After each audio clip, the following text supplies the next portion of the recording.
Machine আসছেন কেন? নইলে গুলি বেড়ে যাবে না এখনই। সরকার তো দেশে এই গুলি কিরাম কি করতে হয় তো শিখয়নি, আমিও পারবার না যে কমনি কিরাম করে, আসলে আমিও জানি না।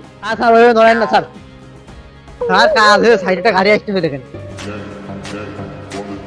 ওরে আচ্ছা, কি রে সামনে পুলিশ নাকি? না, আমার ধরবেন না, আমি তুলে নিয়ে আসছি তো, কিছু করবেন না। শালার এত উঁচু সবাইতে কইলে এবারে ঠেলে উঠবো না। এ দাঁড়া দাঁড়া দাঁড়া দাঁড়া।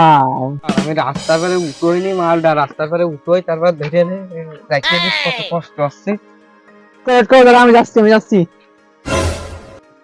স্যার এই কনে হাত দেবো স্যার, তো কিছু নেই। যাও না, গাড়ি আয়োছে একটু ভালো করে আপ্যায়ন করো। তবে উঁচু করো উঁচু করো উঁচু করে উঠে দেওয়া।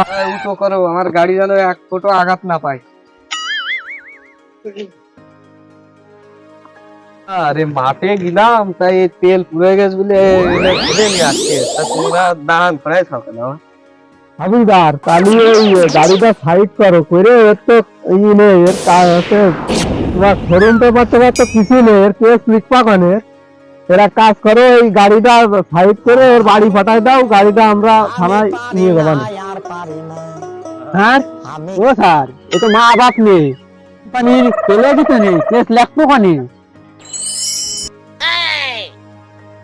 আসলে তো এই ডাম্পারে যে কোম্পানির নাম লেখা আছে লোগো, ওইটার নামে কেস লিখতে হবে এখন, বুঝেছ?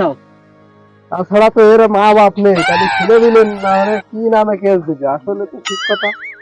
স্যার এই মোটর সাইকেল আমার দাদা দিল, শ্বশুররা যখন বিয়ে করিল, তারপরে দাদা চালাই চালাই থিয়ে দিল, আব্বা চালাইলো 2-3 বছর, চালাই ফেলাই থিয়ে দিল, উনি খাইয়ে দিল। তাহলে আমি কি করবো? নিয়ে লোক না সারিয়ে ফিরে চালাই বেড়া, কেস মেস লিখেন।